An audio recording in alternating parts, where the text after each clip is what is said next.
Imam, gospodine predsjedniče, jedno ovako pitanje koje često diskutujem sa mojim poznanicima, prijateljima, komšijama, a nadam se da to pitanje interesuje jedan deo neopredeljenih birača.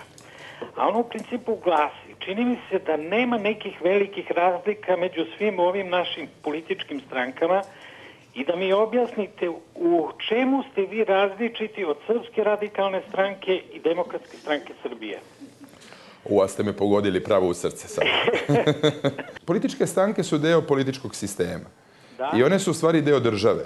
I one nastaju zbog toga da bi zastupale interese građana koji nisu samo pojedinci, već imaju i svoj grupni identitet. Pripadaju grupama. Većim delovima stanovništva. Političke stranke imaju obavezu da zastupaju njihove interese. I trenutak izbora jeste onaj trenutak kada se definišu stranke koje zastupaju interese pojedinih socijalnih grupa. Radništva, profesora, srednje klase, više klase i tako dalje.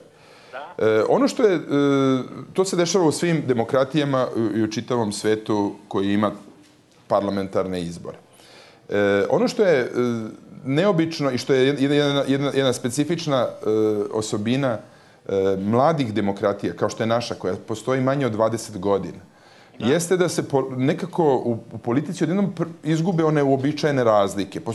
U ovom velikom i tradicionalnom demokratskom svetu, koji imaju veće demokratsko iskustvo od nas, postoje stranke levice, dakle socijalne i socijaldemokratske orijentacije, postoje takozvane konzervativne stranke, stranke desnice i ove stranke levice zastupaju interese šire populacije zaposlenih i tako dalje. Stranke konzervativne orijentacije zastupaju interese bogatijih ljudi koji imaju velike biznise i tako dalje. I u sredini postoji srednja klasa za koju se bore i jedni i drugi.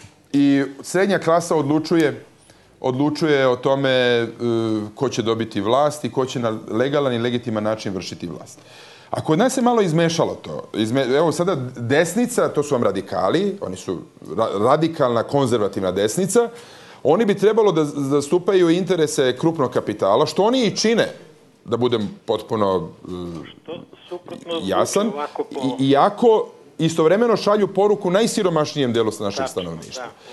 Znači, kad ja kažem oni zastupaju interese krupnog kapitala, ja ne znam kad ste vi čuli da je Srpska radikalna stranka kritikovala negde krupni kapital. Ne, to nisam čuo. Ili sprovodila neku zakonsku akciju protiv krupnih kapitalista. Da, to... Evo, nisam čuo, na primjer, da sada Srpska radikalna stranka podržava mene u mojoj nameri da se zemljište u Luci Beograd vrati gradu Beogradu, zato što je nelegalno pripalo predstavnicima krupnog kapitala, to su gospodin Mišković i gospodin Beko. Pri čemu ja nemam ništa protiv njih, ali neću da dozvolim da se nešto nelegalno prisvaja.